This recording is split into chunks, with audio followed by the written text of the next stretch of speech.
Kenapa?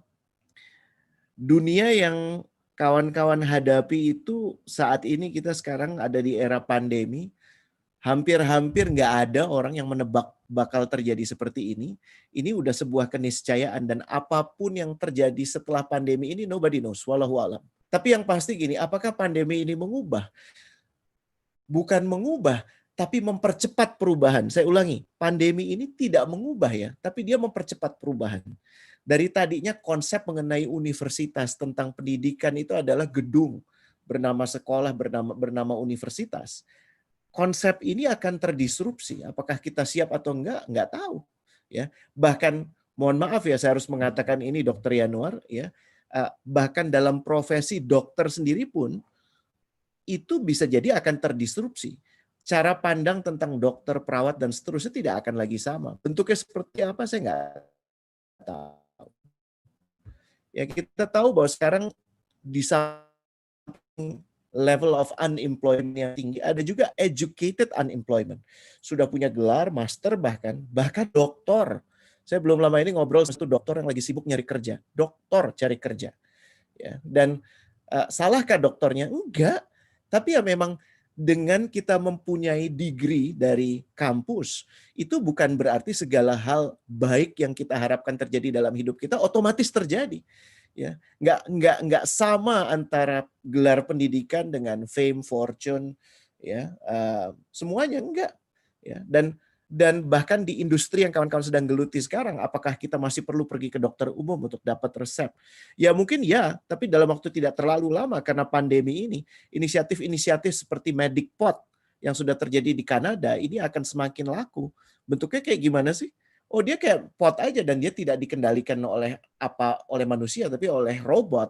Dan kalau kita panggil melalui apps, nanti dia akan datang ke area rumah tinggal sekitar kita, terus kita tinggal masuk ke Medicpot itu, semuanya udah dibersihkan, kita dicek tensi, bahkan mungkin cek darah, semua petunjuknya ada di situ.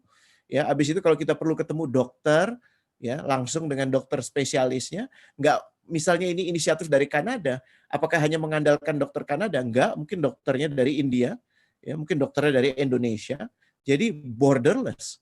Ya, bagaimana Anda menjadi dokter sekarang tidak lagi ditentukan oleh geografis, suatu saat akan jauh lebih luas dari itu. Dan setelah itu Anda melakukan pembayaran, mendapatkan obat. Kok obatnya udah langsung tersedia?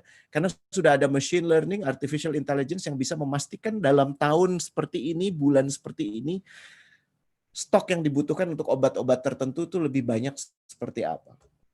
Jadi hal-hal seperti ini sudah terjadi dan akan terus terjadi. Maka nggak heran, ya ini sekedar untuk referensi kawan-kawan saja, bahwa kalau sebelum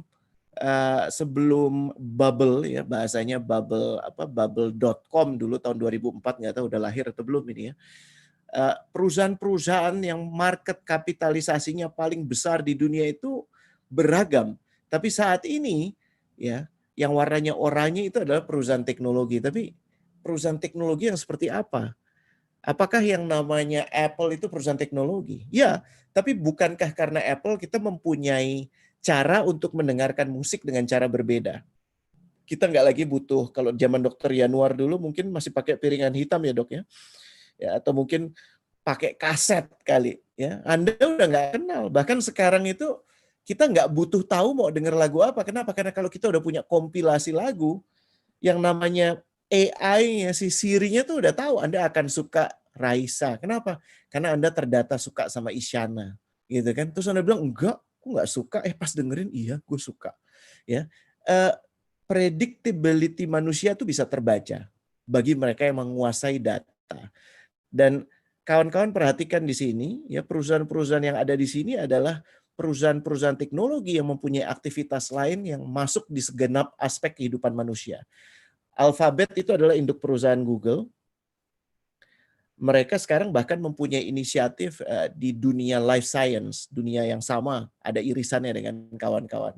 Memunculkan pengobatan genomics, jadi obat untuk satu orang akan didesain khusus untuk orang itu. Kenapa? Karena sedemikian sudah mendalamnya pemahaman soal DNA dan segala macam. You know better than I do. Ya, Apple itu udah mendekati 2 triliun ya. Ini masih data tahun 2019. 2 triliun kapitalisasi itu kalau pemerintah Republik Indonesia mau beli, maka seluruh pendapatan pemerintah Republik Indonesia harus ditabung selama kurang lebih 27 tahun, baru kemudian bisa beli satu Apple. Jadi Anda bisa bayangkan besaran ekonomi yang terjadi dengan pergeseran dunia industri, dunia keprofesionalisan seperti sekarang.